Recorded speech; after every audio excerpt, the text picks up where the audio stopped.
All right, well, greetings, everybody. Welcome once again to the Rec Poker Podcast. As always, we are officially sponsored by Running Aces Racetrack, Casino, and Hotel, and also Learn Pro Poker and website AMP. In this chats edition of the podcast, we're going to hang out with Lynn Gilmartin. She's an Australian actress and TV host, and you guys know her from the WPT. But first, let's introduce the panel. My name is Steve Fredland. I'm at Rec Poker Steve in our PokerStars home game. And I learned this weekend that when you are running a poker tour, it's not a good idea to surprise your players on day two when they are in the money, that most of them will earn what they earn will be paid out in silver bars and coins.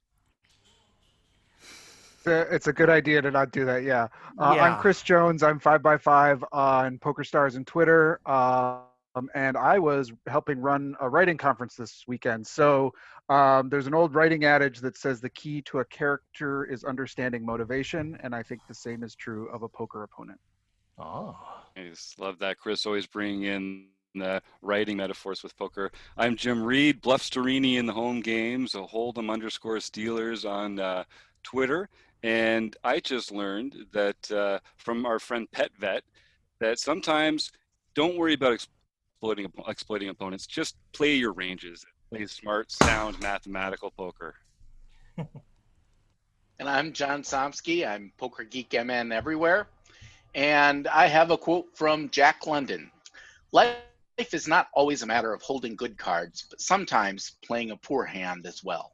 Or playing a poor hand well. Rob, you're muted, buddy. He's pulled a Somsky on us. Everyone has to do it once. I'm Rob Washam, Radman50 everywhere. And I don't really have a quote today, but I'm pretty excited because the Vikings got off the schneid. Nice. Yay for the W. All right. Well, one quick thing before we jump in, as you guys know, as a reminder, every Tuesday night when you are playing the PokerStars home game, if you are a paid member at Rec Poker, you can jump into Zoom. We do an online play and hang. We call it the OPA, and we have some pretty cool people stop by from time to time. We've had Matt Matros, Sarah Herring, Dutch Boyd, Matt Hunt, Chris Moneymaker, Maria Ho, a bunch of other folks. So you never know who's going to drop by and say hi as you're playing that home game. So with that, let's bring in Lynn Gilmartin. Lynn, welcome back to the Rec Poker Podcast. Oh, thanks for having me. I'm stoked to be back. Good to see you guys. Stoked? Are you allowed to say stoked if you're Australian? I thought that was an American thing. Is it American? I thought it was Aussie. I thought it was like a surfy Aussie dude thing to say. Well, we try to claim anything cool. Like, we don't actually come up with anything. We just grab other people's things and say, that's really cool. We're going to call that American. But it's so fun to have you back on. So we had you on in January of this year. And boy, a few things have happened since we had you on. We were obviously very concerned about the fires in Australia. So I'd love to get an update on that. But obviously the world has been changed quite a bit over the last 9 months. So why don't we start with the fires? And I know you're raising money to help the wildlife. So give us an update on how all of that sort of shook out. It's pretty wild to be talking about the fires again because it feels like that was a decade ago. So much has happened. I can't believe that was this year. But thank you so much for the support that you all gave and helped with that fundraiser. The poker community came together in such an amazing way. I was mind blown. I didn't get much sleep for 2 weeks because my phone was just going berserk on all time zones with so much generosity coming from all over the world. And thank you for sharing the message. It really helped. And we raised, I think it was like, in the end, almost 130,000 Australian dollars, which is about 90 to 100,000 American dollars. Huge, just amazing. And then I had the honor of presenting the check to the Irwin family. So it's Steve Irwin's family who was the beneficiary. And so, we went there with the Poker Players for Australian Wildlife written on the check. And I was so proud to represent the poker community and show them just how generous we are and that, that we all come together in times of need. And yeah, it was pretty special. But, I have because I haven't spoken to you since that podcast, but this has just reminded me. Do you remember when we were doing the podcast and I was late? Because I forgot. I remember I told you there was an audition and I was all flustered and I was on the side of the street because I was so, do you remember that? So I was literally on the side of the street doing this podcast because I'd just gone in for this last second audition that I'd found out about the day before when I couldn't tell you what it was for, but it was for Neighbours, which is like an iconic Australian TV show that every Aussie and English, because it's really big in the UK as well, every Aussie grows up watching Neighbours. And so me as a young girl, like that's just 6:30 every weeknight while we're eating dinner, you watch Neighbours. So I had an audition for Neighbours just for like a guest role for a couple of weeks, and I got it. And I wanted to write you and tell you that. Oh, I wish you would have. Yeah. So I did that back in February. I filmed it and it aired, I think, like April, May. But I kept meaning to say, I've got to tell the guys that it was worth me being late to your podcast. I got the role. Well, yeah, because I think you're sitting like on a park bench or something, and it was so gracious of you to do that because you could have easily said, boy, this is the priority, because it was. But I appreciated you honoring that commitment, and that's fantastic. Yeah, I was kind of wondering what it was for. So Neighbours. So we'll have to. Anybody here watch Neighbours? Anybody know of that show or watch it? We might have to have a viewing party here. Yeah, I got family in England. I know that I've heard of the show. I've never watched it, but I know that that's a favorite of theirs as well. So it hasn't made it to the Commonwealth of Canada just yet that I'm aware of. But well, you guys don't even have TVs, so we're getting it soon.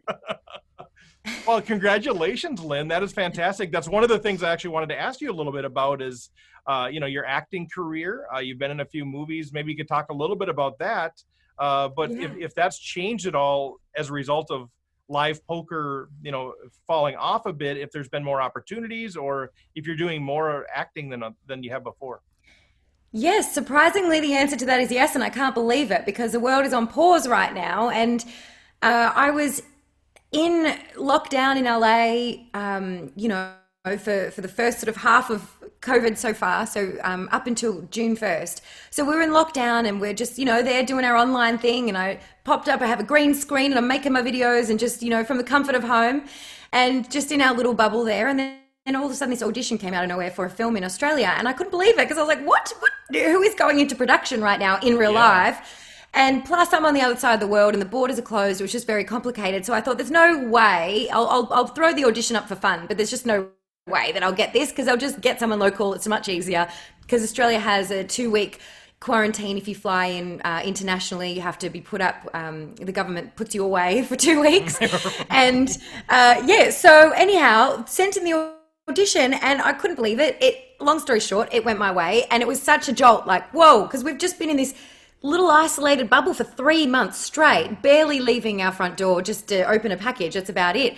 And so suddenly we had to book the next flight to Australia. There's only one flight per week, and I had to get the next one in. And for my now husband to join me, he's been my partner for 9 years, but we had no intention of getting married anytime soon. It was kind of like, one day. We kept putting it off. But then we had to be married for him to enter the border. So we spontaneously decided on the Wednesday that we were driving to Vegas on the Friday. We got married. It was the best. It cost like $80 and it was the most romantic day of our life. Elvis impersonator or no? No, but there was a big cardboard, like a big sign of Elvis out the front. Yeah. So Elvis did have a presence. It was a drive-through wedding, so full COVID approved, so we didn't have to wear masks. Like we just sat in our car and the safety pulled up to a window, and it was just such a cool way to put a nice fun spin and some nice memories on this lemon of a year that it has been. And then flew home to Australia and we did our quarantine and that went well, and I was really proud of it because it's allowed us to sort of move around here safely in Australia. And so shot that film, and then that actually ended up snowballing into another film. So I've just recorded 2 films in the last 2 months, which should come out next year. I'm really excited about that. One's called This Little Love of Mine. That was the first one. And another one's called Kidnapped. So look out for those. Ooh. Are you, which side of the kidnapping are you on? I can't reveal any details. I'm not allowed. Come on. We're trying to get some breaking news here, Lynn. I thought maybe you'd slip up a little bit. Well, that's really cool. I'm kind of curious. I have so many questions. I always have so many questions. So I always tell these guys, jump in if you have questions or you'll never hear the end of me. But I'm kind of curious as you talk about that, the difference between, acting in a feature film or some of the acting that you've done on TV. And then you've got the WPT, which, is acting in a form as well. It's reporting / acting, but it's all in front of the camera. I'm so curious, like, how do you kind of categorize those things, or what are the differences in terms of what you have to do and how you prepare for those different things?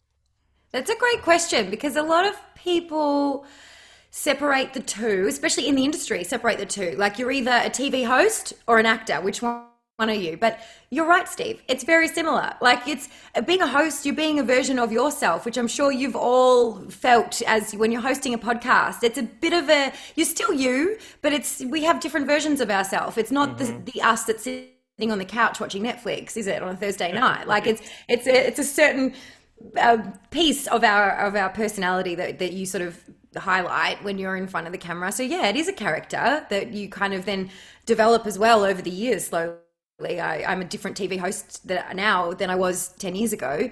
You're always kind of evolving as a person, and it's the same as a character, as a host. But then when you're working on a character in a film, it's just a lot shorter of a time frame that you get to work on that character. So I guess a TV host is like a lifelong character. You're just forever working on yourself. Yeah. I've never actually articulated that before. I just thought of that on the spot, and it's I like that. I'm going to use that more often. And it's a different sort of following, right? I suppose people that are seeing you week in and week out on a show, it's very different than they've gone to see you in a movie or watched you on the screen kind of one time or two times. That's a very different feel. Do you have something? And I know Jim has a question. I said pop in, and then I cut him off. But just kind of a follow up to that. Is there an area that you'd like to move into more? And I don't want you to tell your employers that you'd rather do something else, but just kind of in general, do you have a feel like, man, I like all of it, but I really come alive when I'm doing this sort of acting or whatever it is? I love comedy, and that makes me happy, doing comedy. And the first film that I shot when we came here was a rom-com, and it was just cute. It's kind of like a young teen film with just a nice, like, uplifting, happy vibe, and I really enjoy that. That's what I like. But I also like just mixing it up all the time. And so I did say, like, acting's fun because I get to be another character, because I've been myself for 10 years. Now I get to be someone else. But then after doing that for a bit, it was then so refreshing to come back, because I stream every weekend now for World Poker Tour, and then coming back onto my Twitch stream after having to take a month off, that then was so refreshing again, because it's like, oh, I get to be me again, and I'm here with my stream team. And yeah, so I think it's just all about playing around and mixing it up, and finding that balance, and just allowing yourself, and just not getting fixed on one thing, because, you just get a bit bored. So mixing it up is fun. Yeah, I would say just the only piece of advice I would have for you is try to bring a little more energy to things that you do. I mean, you're just so it just feels so, it's hard to pull energy out of you. So just a piece of suggestion, just Jim, go ahead with the question. Okay. Noted. Yeah, that's right. Some constructive feedback from the Rec Poker crew. So to even us up then, I'd like some constructive feedback from you as well, because we have never had the bad luck to have a guest through here that's been any trouble at all. Everyone that comes through has always been an absolute pleasure. But I've heard that other interviewers eventually stumble into a guest that isn't that forthcoming, or maybe needs a little prodding, or you have to kind of get the good stuff out of them. Have you had any experiences like that? And can you give us any tips just in case that does ever happen here? Yeah, sure. It is hard. It's hard. Being prepared is key, because then you have to always have, like, fallback information, maybe some go-to questions. When you kind of if you come across like an awkward moment, you just want to be able to quickly, like, move on, or if you're not getting much, if you're just getting 2-worded answers, it's quite difficult. And you're like, wow, how am we going to fill 30 minutes here? That can be difficult. But you guys have a good team here, so I'm sure that's easy. You can bounce off each other. And I think the key is just trying to make your guest feel as comfortable as possible, because the reason that they're holding back is just simply because they're not feeling comfortable. And so what I always do when I have someone who will come, like, who I'm going to interview, who might not be used to it, before the interview, will sort of just, like, try to lighten the mood, give a little few tips. I pre-warn, and I say, look, because often it's not live, right? So this is a bit different, but sometimes it's recorded and it'll be edited later. So I give them that full warning, and I'll be like, trust me, I stuff up all the time. So if you stuff up your thing, just rewind, like, just go back and we'll start again. Like, it's fine. I do it all the time. And if they are really uncomfortable, sometimes they'll stuff up on purpose, because when they see me stuff up, it gives them permission. Like, oh, if she's going to, then it's okay. And you see them sort of lighten up and soften up, and then they're out of their head. I do that with the musical cues all the time, just to lighten the mood, just to let people know that we're not taking it too seriously here. So that's great. Thanks. Yeah, usually that all works just perfect at the front, but Jim said, I want to make Lynn feel comfortable. I'm not going to have the music start at the right time. So I think that's genius, it's a Jim. Professional courtesy. It works. Look how comfortable I I know, it worked like a charm. Yeah. We might have overdone it. Chris Jones. Well, I kind of wanted to ask on the flip side. I think there are probably other people who have, but you've interviewed and met probably more poker players than most people on the planet. And I'm curious about who are some of your favorite interviews? Who are some of your favorite people to reconnect with and get a chance to have the microphone in front of them? I love it when it's where this is just like a life-changing moment for them, and this means the world, where it's a hobby player, it's not the professional poker player where this is another day in the office, cool, now I can just pay off my my investors right now or whatever. Like, when you have someone where they have tears in their eyes at Heads Up and they are like, oh my God, and they have all their friends and family there and they're crying on the sidelines, like, that just is so moving, and it's just such a reminder of this is why we do this. And just being there to share that life-changing moment that is going to set them up for a long time, and they're going to remember this moment forever. That's life-changing for me. It's just such a privilege to be able to be there and witness that moment. It's so special. Yeah, I'd love to follow up more and go a little bit deeper on that too. I'd love to know why do you think that is with your personality? Because I would guess not everybody has that answer, but I love that answer. But I'm kind of curious, what do you think it is about that, whether it's your world or how you're wired or whatever, that really is a compelling story for you personally? Geez, Steve, you're coming in with the great questions. I love it. All of you are. Well, because our lives, we're so programmed to like chase dreams, and this is kind of like the what we're always the theme that we're always hearing, and we've all got goals and we've got to-do lists, and and it takes a lot of guts to invest in yourself and chase a dream. It takes a lot, and most people aren't brave enough to do that. We go the safe route, and we go with what looks good on paper or what we think that other people want us to do, and so when someone really puts themselves on the line and chases a dream and takes a risk, it is so admirable. And seeing someone who's doing it and then getting there, it's just such a reminder that, oh yeah, like it's worth going for. It's hard, it can be hard, but it can happen. And it's just this constant reminder of believe in yourself and go for it, and one day it'll pay off. I love it. Do you feel like is that part of your story? Do you feel like, I don't know what your story is. I'd love to talk a little bit about how'd you get into, poker broadcasting, but, some people maybe just fall into it. Some people it's like, no, it's my dream. I'm going to chase it. I'm going to work hard.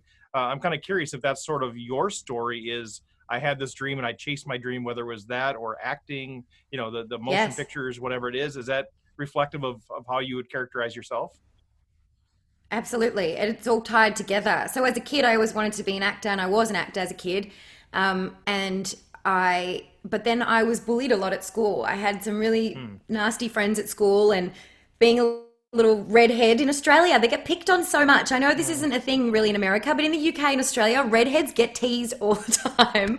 And so I was just bullied a lot. And I remember getting sort of teased because whenever you were asked as a child, like, what do you want to be when you grow up? And I would say, I want to be an actress.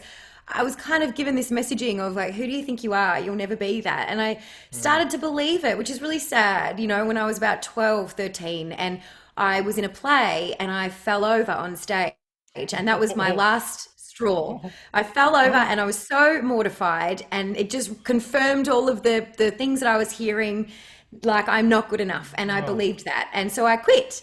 And then I was like, I'm going to go get a real job. I'm going to go to university and wear a suit and work in the city. That was my new thing when I was then in high school. And I did that. I went and I got a marketing degree, and that's what led me to work at Crown Casino, which is how I discovered poker.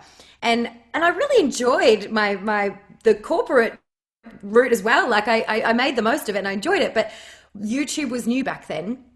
And I always still had this thing in me, like I love performing. I love just, I was always a dancer and just performing in any way.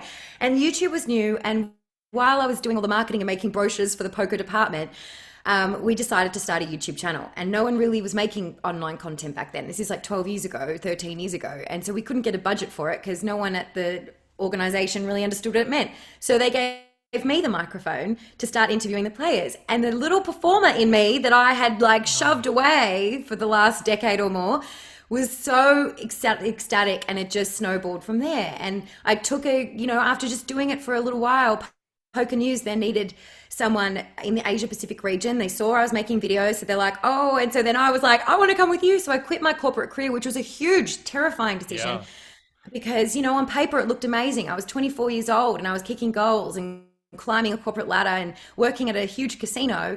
But I decided to quit that and move to Vegas and work on the World Series of Poker, making videos online, which was so foreign to me.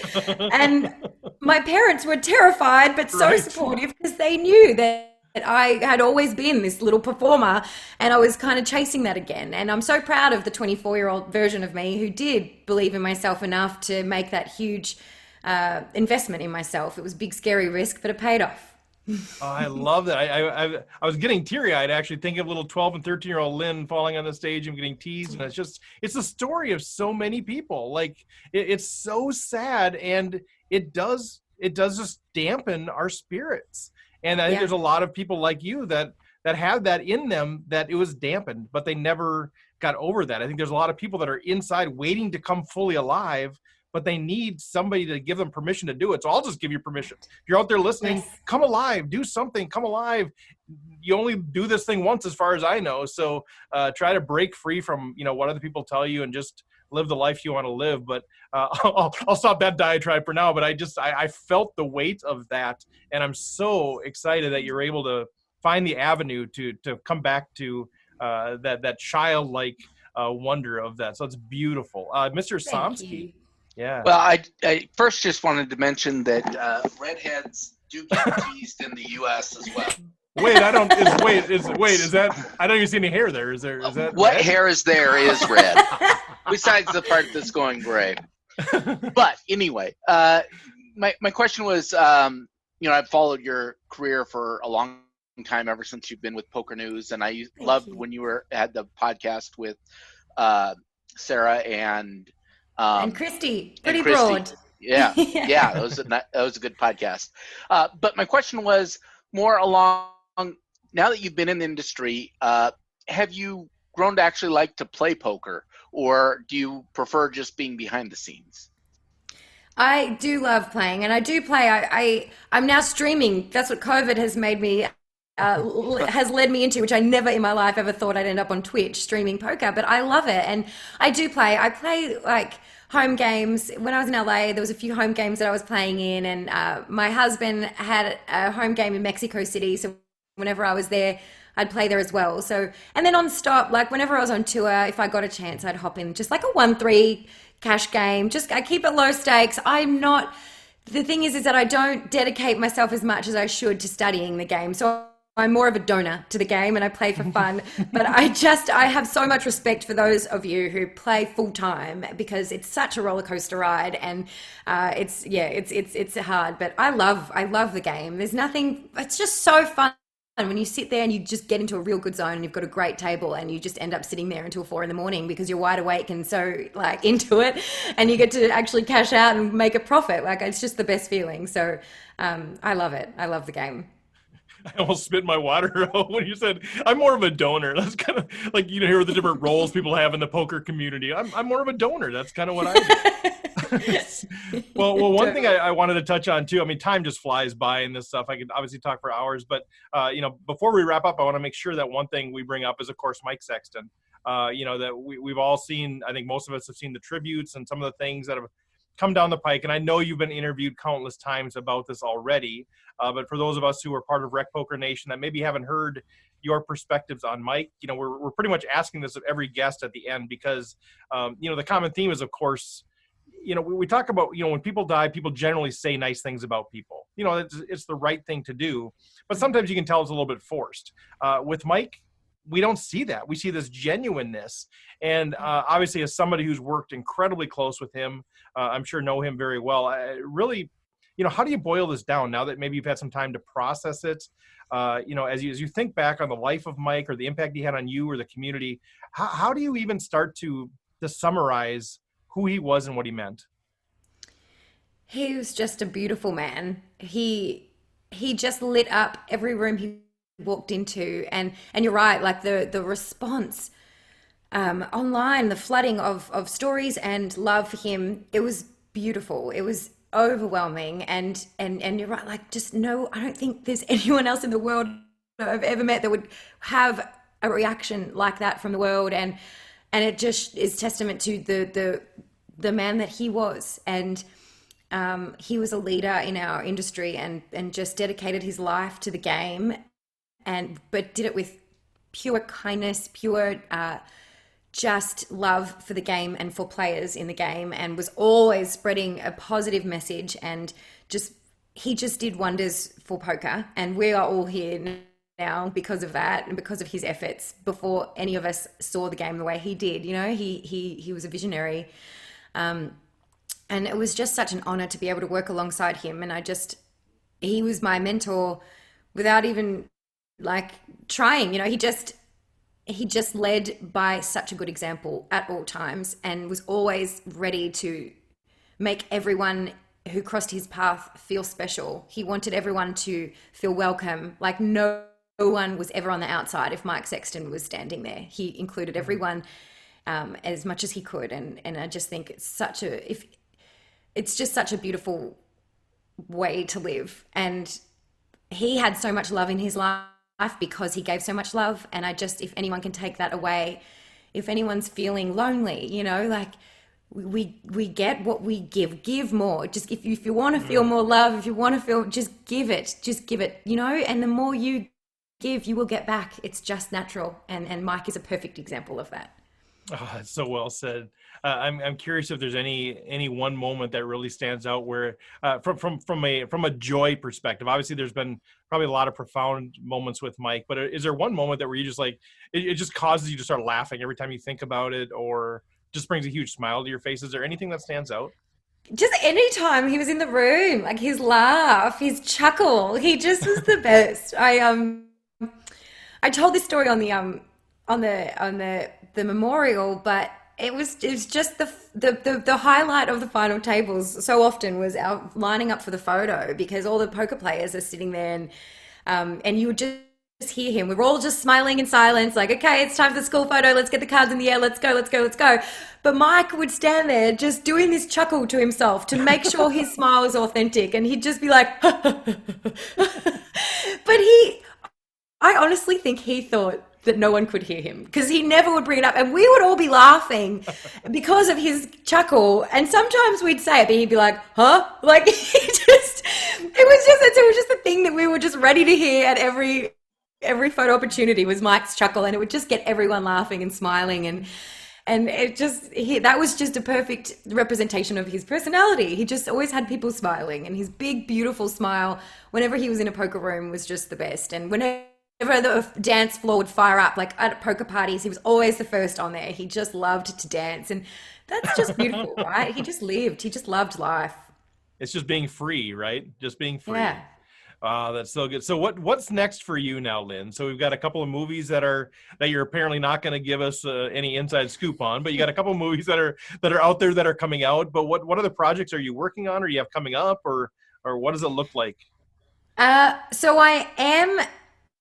I can't say, but I am on hold at the moment. I'm in the works for something coming up, which hopefully I can share soon. So there's a lot going on here in Australia. It's pretty exciting. Like there's a lot of things in production. So you guys heard it here. Breaking news just announced on Rec Poker. Lynn Gilmartin has something coming up. So we broke it here first. We broke it here first. With great detail, yes. Right. It may or may not involve Australia. We're not sure. Right. And It may or may not involve poker, but we broke it here. So we are going to say that when it comes out, we're going to say we broke it. And there's so much going on with WPT, now, like this new space that we hadn't had such a focus in the online space as much as obviously this year, which has really thrown us into full online mode, and we just had our $100 million guarantee series on Party Poker, which is just extraordinary. So there's going to be so much more of that, and so WPT keeps me super busy in between as well. So while I'm like chasing my acting dream, which I resurrected in my 30s, which I'm pretty proud of myself for doing, so it's never too late to go back, whatever that dream was when you were a kid that lit you up. Just think about it. What was it, and why am I not doing it? Go and do it. Love it. Love it. Let's go. Seriously, let's go. Live your life. All right. So, we'll wrap it up there just because we want to honor time, but obviously we could chat for hours and hours. But kind of give you the microphone here too, just to address Rec Poker Nation. If there's anything, we've got recreational players out here, which basically is anything from pros to people that are just playing for the first time. But they're good people, right? We're like this is a positive and encouraging poker learning community. So, it's not just all poker, but, it's all positive, encouraging stuff. And, people like you, I think, light a spark under all of us as a community and kind of add this energy to what we're doing. So I'm kind of curious, what would you share with the folks that are out there listening, either about poker or about life or whatever it is? We'll just give you the time. Oh, well, I can tell that it is a positive community simply by the smiles and encouraging vibes that you guys share just over on Zoom. It's just thank you. And thank you. Just like what Mike's intention always was to shine a positive, to create a positive environment in poker. I mean, we need that in any industry, in anything that we're doing in life. I think it's the community that we're involved in is what makes it special. It's not, you can have any job, but it's the people that you're working with that makes it or breaks it. And I'm just, anyone who's watching who is a recreational player, I'm proud of you and I believe in you, and go for it. Like, just chase your dream. I think that's been the theme of this podcast without us even realizing before. This was not planned, but just go for it. Like, just believe in yourself and do the investing in yourself that you have to, the studying online. There's so many materials and you've got this support from this community that you're a part of, and just keep believing in yourself, because that's the hardest part. Once we've got that part down, the rest is just, is easy. It's gravy. I love it. Well, Lynn Gilmartin, as always, thank you so much. Absolute delight. Hopefully we can see you in 3 dimensions at a World Series of Poker event or a WPT event or something sometime in the future. But for now, it's been really fantastic having you on here. So thank you for that. Thank you so much. Thank you. You guys All right. are awesome. Well, we'll let you sign off. We're going to do some other stuff here, but we'll be in touch. And thanks so much. Thanks, guys. Bye. Take care. Thanks a lot. Take care, Lynn. Well, there she goes. Lynn Gilmartin, again, pretty low energy, but, I think we were able to pull something out of her. But what are you guys' thoughts? Whenever we're watching WPT, when Lynn Gilmartin comes on, my wife always says, "Isn't she the cutest thing you ever saw?" and she is. She's just like, well, yeah. I say I agree, and I look at her and I say, I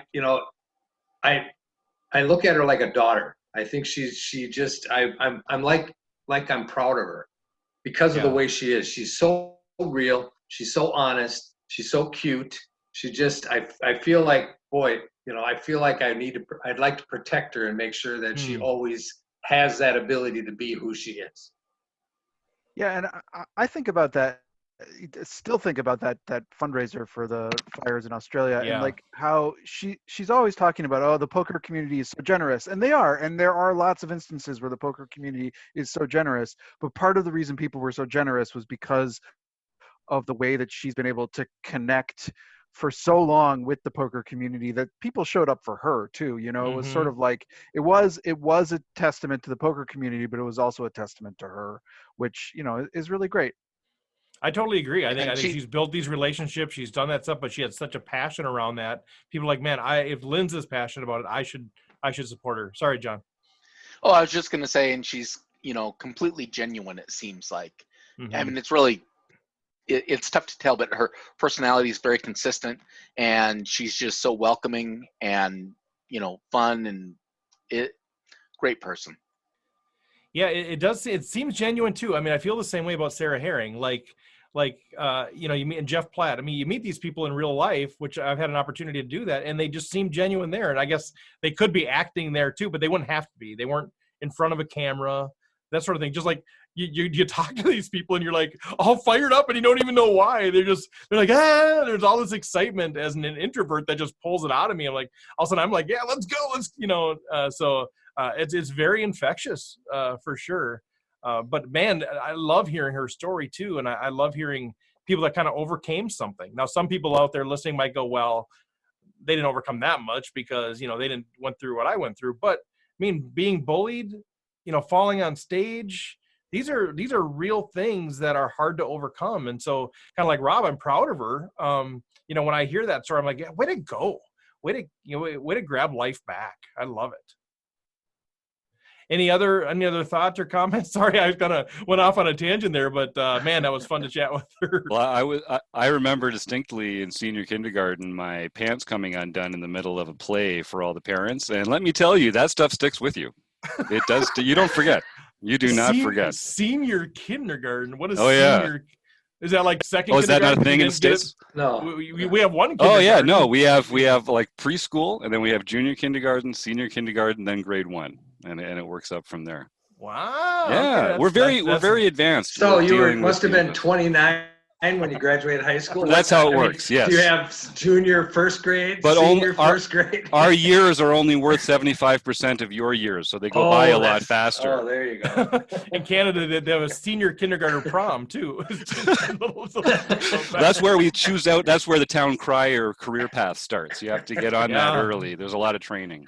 So little Jimmy's pants fell down. I'll share mine if you guys want to share yours. I was just going to share my little my eighth was that what you said? Play story.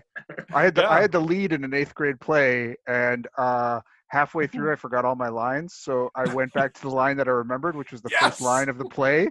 So we did the play, and the next time we got to it, we did it, but we did the play 1.5 times. I've done a fair amount of Everyone acting. just went with me. I started the play over like midway through went with the whole. But everybody, 8th grade.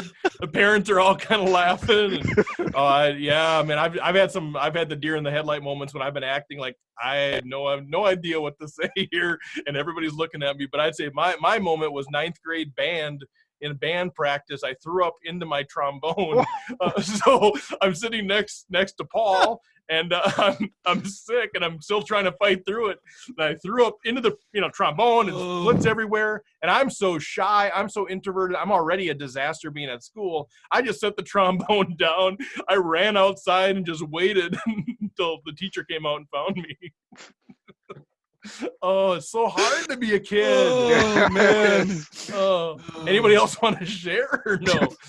Rob's like, I fainted in the choir once. I was like, good God, let's stop recording. Wow. I led a very sheltered childhood, I guess. Or you had it all together at the age of 7. Or I'm told I don't remember that crap. I don't know, one of the two. You and Somsky were probably had it all figured out. The rest of us were a mess.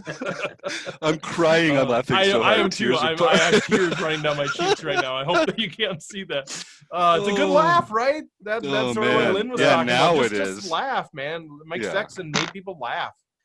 Let's laugh a little bit. It's healthy for us to do that. Let's shift gears a little bit, I guess. What's going on in Rec Poker Nation, people? Mr. Somsky, you want to talk a little bit about our home games? Absolutely. So on September 28th, Hurricane 1K, James Portugal got his 4th nightly series victory win. On September 29th, JBT Twin Cities, Joanne Bird got her 3rd nightly series victory. September 30th, Keck Geek 65, Jacob Kike got his 5th nightly series victory. On October 1st, Uncle Tom's Cabin, Jeff S. got his 1st nightly series. On October 2nd, Evil Roy CA got his 2nd nightly series victory. Oh, one of the Canadian fellows fighting the good fight. Yep. Got lucky as a Canadian. Had to be. Hey now. Well, he's one of the good Canadians. Oh, thanks. Oh, yeah, that's right. He's one that we root for. That's a short list. October 3rd, we had Keto Man 335. Kian Tavakoli got his 3rd nightly series. He's winning enough of these, John, that you're going to have to get better at that name, I think. Kenny's winning enough of these. You're getting a lot of practice with that one. Yeah, actually, we're getting a lot of repeat winners. So eventually, by the time we're done, I'll actually know how to say these names, maybe. October 4th, we had Shorzy00. Ben Gurrs got his 3rd nightly series victory. And on October 2nd, we had PL1914 winning his 1st international series victory. Wow, very good. And so this is what happens. We had. Go ahead. Only the noon event went that day. The 5 a.m. event did not go. Okay, so we'll have to look at that. Keep noodling that deal, but that's the best way to get into the TOC. You guys play that international series. There's not many entries, so that's a great way to get in there. So this is what happens. So I go to Chicago for the weekend. We can talk about that a little bit, but when I'm gone, you guys let Kian and you let Ben win tournaments. Like, this is not we're not good. making your life any easier. No, come on, we you guys. We don't want them at the Tournament of Champions. A couple killers in there taking everybody's They are killers. chips. I know. So John, did you have anything else about the? Nope, that's it. All right. So I was in Chicago this weekend. It's the weekend of the 1st through the 4th. We're recording this on the 5th. We'll talk about it more later, but for those of you who don't know, the Midway Poker Tour had a phenomenal inaugural event. It was spectacular. So it was my first time working for the Poker News. So I went out there with Chad Holloway. We're doing poker reporting. It's going great. And then some rumblings start happening, and eventually the story breaks that they announced to the players on day 2, where they're already in the money. The tournament was delayed. The start of day 2 was delayed because of some other reasons. They didn't have enough chips and stuff.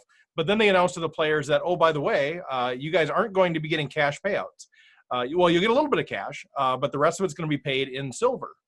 To which there was chagrin, shall we say.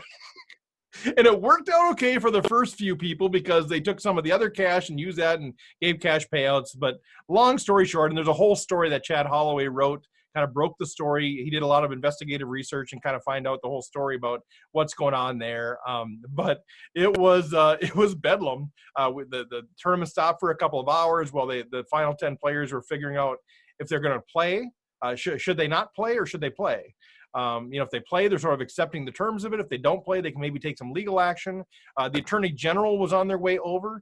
Were they going to stop the whole thing and seize everything and then they get nothing? Like, these were the conversations that were happening. And I'm like, I'm here I just want to write about, aces beating kings. Like, this is what I want to do.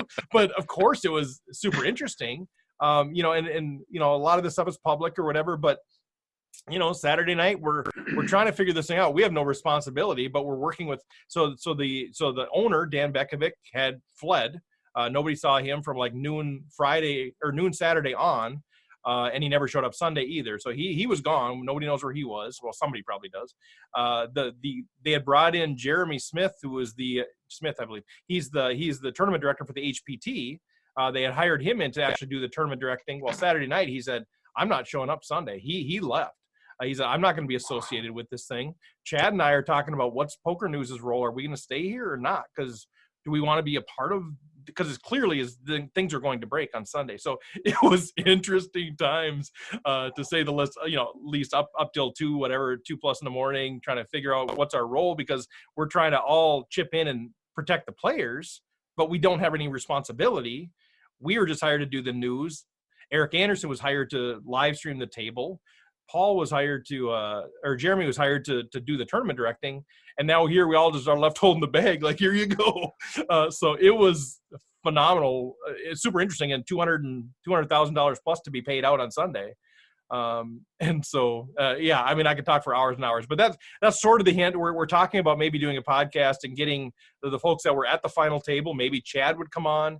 Maybe we get some of the other players to come on and just kind of let's talk about what this looked like, and maybe, if nothing else, sort of as for recreational players, when you see this sort of a tournament out there, what are some of the things that maybe need to be asked on the front end to protect you from this sort of thing? Because at best case right now, I think so these guys are like, I think the winner had like 100 pounds of silver or something. Like, here you go, here's $1,600 and $50,000 worth of silver. Yeah, I saw those pictures you had. The picture you had of the second place, that was just second like place. This giant, it looked like you could put it in a treasure chest.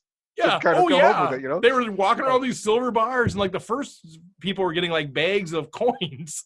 And so the guy walks back and here's my payout, and he's shaking it like it's silver coins. It's the weirdest thing ever. And so anyway, so I think, worst case, the silver's not good. We don't even know. We hope it's, there was no certificate of authenticity given with this thing. So hopefully, but best case is they get it, they're able to sell it somewhere. I think most people are saying they're going to lose 20 or 30%, at least, of value on the silver, even if they're able to sell it. I mean, they could keep it, but it's just sort of a crazy situation. Wow. Yeah, it just goes to show you really have to. There's a lot of antiquated laws all around, and when you're trying to work around those laws, it gets to be an issue. So, buyer beware, I guess. Well, and I remember thinking like, okay, it's a charity tournament, and like what is actually happening here? I was trying to understand what that is, and as somebody who's done charity tournaments, my biggest thing is this is taking away from all the hard work we've been trying to do with kind of removing the stigma of poker and charity, and here it is. Here's a charity tournament that implodes, and so John, they were using a charitable gaming law to basically run a for-profit tournament where the ownership gets the rake and all of those things, and then circumventing that using the loopholes in the nonprofit law. So ultimately, it's the charity that bought $200,000 worth of silver. It's this crazy sort of thing that they had to do, and that what their plan was they were going to have somebody on site in the next room. So you'd get your silver, and then you go over there, and that person would then buy the silver from you. Obviously, just a loophole. That's what they're going to do. The Attorney General showed up, which they never cleared it with the Attorney General in advance. That would have been the first thing they could have done. They would have been fine, in my opinion. Attorney General shows up, says no. They were verifying that they had the silver on site. They're saying you don't have a license to do that, to actually buy and sell silver on site. You can't do that. And so now what the folks got is when they got their 100 pounds of silver or whatever, they got and I had a picture of this too, and then Chad posted it. They got in. Well, they didn't even get it. They could take a picture of this piece of paper that had a person's name and their email address on it, and that's no, I'm not kidding, Chris. That is they could take a picture of that, and they had to email this person. That's who would buy it from them. And they weren't open Sunday. They could go to this place on Monday somewhere in Wisconsin, and so some of these people are flying back to Houston or wherever. And it was, I'm laughing because it's like crazy, right? Anyway, so yeah. I think one of the key things for people listening to this to understand, the law stated, because it was a charity, you can't hold normal tournaments, so it had to be a charity tournament to even have it, and the tournaments could only pay out $500 of cash above the rest had to be above the entry fee. The rest had to be in prizes. Well, silver's a prize.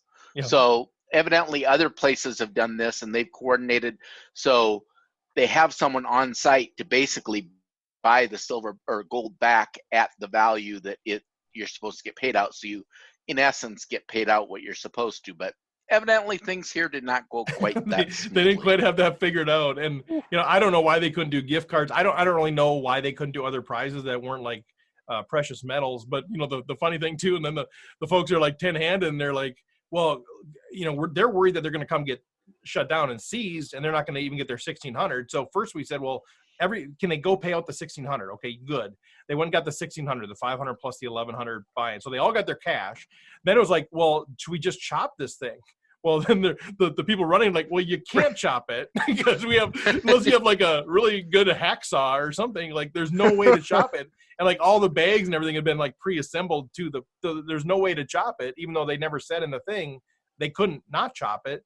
So it was, but yeah, I think that was the other plan. Was there somebody can somebody just take all the silver and then, So they played it out. I mean, who knows what's going to happen? They played it out. They all got their allotted amount of silver. I think today we'll start hearing about if people actually were able to sell it or not. The owner has, even though he wasn't on site, he has said he will make people whole if they're not. There's a couple people that got like $300 transactions from him, apparently. I don't know, how that will work for the $50,000 ones or whatever, but maybe it'll all be made whole. And I think our message to the tour staff that were still there was, I think you can avoid lawsuits and such. If everybody's made whole, people will forgive you if eventually they're made whole, but the tour won't survive. Like I can't imagine another event, and they were saying, no, we'll be fine. We'll recover from this. It remains to be seen, but I can't imagine, Chad can't imagine that the name Midway Poker Tour is ever going to draw no matter what they do. Yeah, because I think every time there's a, I mean, this is why tours and places that have a record of paying people out sort of start to grow and do better, because they build that sort of trust and that reputation. And anytime there's a first time sort of thing happening, anyone who's showing up at that is taking a risk. I mean, probably I wouldn't be expecting to take this big of a risk. Right. Quite honestly, this is not a risk I would have thought I might be taking. But I mean, I think you're taking some sense of a risk in sort of like, is this going to be run effectively? What's going to be going on? Do they really know what they're doing? And like, boy, yeah, I can't imagine anybody going to a second one of these. I mean, maybe at least they didn't get paid out in Beanie Babies. Right. That could have been worse. So there's an upside. There's a silver lining, I guess. Yeah. You could have taken a couple of those bars, melt them down for our silver pins, Steve. Well, that's what I was going to say. Wait, we're giving away precious metals. At least we're upfront about it. That's true. That's true. But we're not pretending ours are real. Yeah, it was. Wow. It was interesting, and I mean, I've never been a part of a jury having to decide the fate of somebody, but it felt like that at the final table. Like, there's 10 people, there's 10 different opinions, and they're all valid in some way, shape, or form. And you see 10 different personalities emerge. You got the calm people saying, hey, let's logically think about this. Then you've got the people that are just spewing. It's just super. It was an interesting opportunity to kind of watch human dynamics. So is that final table available? I might want to watch that. No, because, they still wanted to stream it. Yeah. And our recommendation, others' recommendation is no. Like, no. Like, I think that would be a fun final table to watch. But first of all, you got to just stop promoting this thing altogether. Like, we moved our updates down to just eliminations. We didn't do anything else in there. Whatever they do, whatever they want to do. But the recommendation is just stop. Just stop tweeting about this thing. Just stop. And I mean, you put that final table there, the table talk that was happening in that final table, like even down to Heads Up, they were still talking about the disaster this was, which would have been great entertainment. Trust me, it was fun to kind of be there. But I mean, there's too much liability there to have that be aired and recorded. Right, it was cool to watch on Twitter as sort of as the day turned from kind of like tournament reporting and chip counts to all of a sudden this like investigative reporting. And Chad, kudos to Chad, did a great job of maintaining that level of professionalism, but like getting after the real information and like talking to sources and that kind of thing. And then like Chad McVean was right in there amplifying the signal, and it was a fun day on Twitter from the comfort of my home with the popcorn. With the popcorn, exactly. Yeah, it'll be interesting. I mean, I'm telling you, this is the first time I've worked with Chad. We had him obviously on the podcast not too long ago, and he was impressive. I mean, he's impressive as a reporter doing poker reporting, but when this started breaking, he's so level-headed, and he's trying to give the right advice to people, but he's not backing down. Like, he started saying, he started posting even on those things, this is turning into a disaster. Like, he wasn't afraid to say what was actually going on. And then seeing him sort of work different people and get on the phone and call all these people, it was very interesting to watch him work. And I think, I don't know how poker awards are determined. I don't know how any of that stuff, actually works. But I know there's a category for journalism and that sort of thing. How he handled this just in that short time he had on a Sunday was impressive. So it'll be interesting to see if anything comes out of that and who picks up on this, because there were some pretty big names that started to chime in on this deal. Mm-hmm. Yeah. Well, sorry to take over, but that was a pretty interesting few days. Yeah, for sure. Sure. Yeah, I think that'd be really fascinating to talk to people who were sort of firsthand who were there. I think that would be a fun conversation. Well, let's see if we can make that happen. And Jim and I, we can work on kind of the logistics of when and how that should work. But they were interested. They didn't know who I was behind the mask or whatever. And I kind of mentioned that on a break. I said, boy, I'd love to chat with some of you guys and kind of get your story, not just now in your experience of finding out, but after a week or so, once you tried to make this right, what's actually going on. And they, I think, would love the opportunity to tell their story. Mm-hmm. Yeah, sounds fun. Well, anything else going on in Rec Poker Nation that we should chat about, guys, or give people a heads up on? Well, I'm pretty excited. We're starting a new new program, book studies, or sorry, study groups. The book studies, a Rob's long-lasting, like, wonderful thing. Huh? No, study groups. Rob, you're now leading 6 book studies. Yeah, sorry, Rob. Did we forget to tell you about? Did we pull a John Somsky on you? And you're doing 32 of them now every month. The study groups. We've heard from a few people, members at the site, that we've got these regular video sessions where we get together and talk about poker, but some people want to get together even more often and more regularly and with the right group of people. So if you're a free community member at rec.poker, you still got access to the forums and groups. We've got a group started for study groups. So if you're interested in getting together once a week or every 2 weeks with some other people that are interested in the same stuff you're interested in, we're still figuring out exactly how to get this all sort of set up so that you're with the right people in your group. But it's going to be a pretty fun sort of, not a produced thing like what we do for our premium members as part of Chris Jones's learning portfolio, but more of just like a group, a little way to check in and learn together. So we're going to be pushing that. And then the one that we're kind of taking on to start this study group is the course, which we've kind of talked about. And I know we stole the name from an excellent book, but the fact is, once a month, Chris will be leading the panel through just like a 1 hour, 90-minute check-in for all premium members who want to come and join. And the subject that we're starting with is pre-flop range construction. And so it's something everybody needs to talk about. Everybody needs to think about. Steve's been through the grinder once already on the podcast. It was one of my favorite little sets of episodes, to be honest with you, is you rebuilding your ranges. So having learned from his mistakes, we've got a whole new approach. We're going to do it completely. Yeah. Oh my gosh. Well, yeah. I mean, as I've used those, I'm like, I don't know. I need professional help. So that's why Chris Jones is here.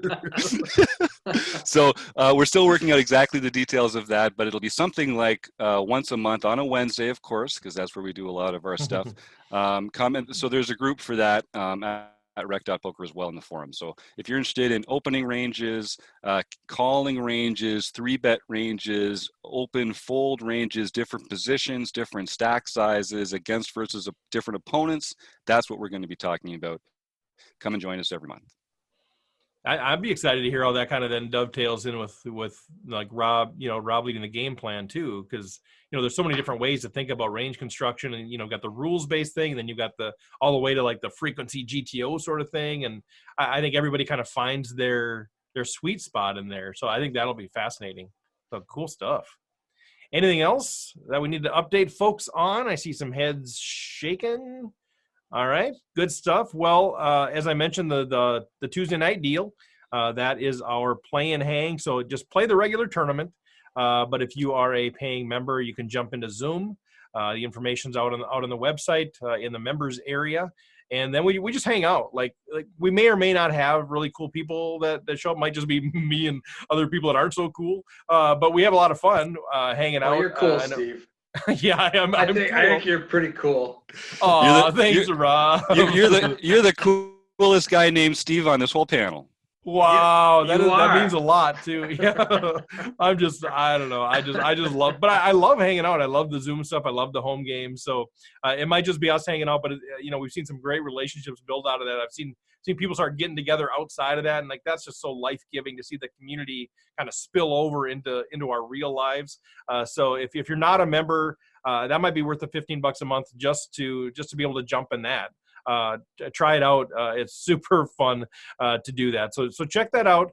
But go to rec.poker. Everything we are talking about is out there. If you sign up for the newsletter, it's a free email newsletter. We call it Twerp This Week in Rec Poker, which is more, that's closer to who I am than being cool. But that's hopefully informs you pretty well there. But thank you, Running Aces, Jim Q Music. They are our official sponsor. There it is. Website AMP, Learn Pro Poker. Thanks to Lynn Gilmartin. It was delight. Jim Reed, John Somsky, Rob Washam, Chris Jones, Steve Fredlin, and we are out. Thanks, everybody. Nailed it.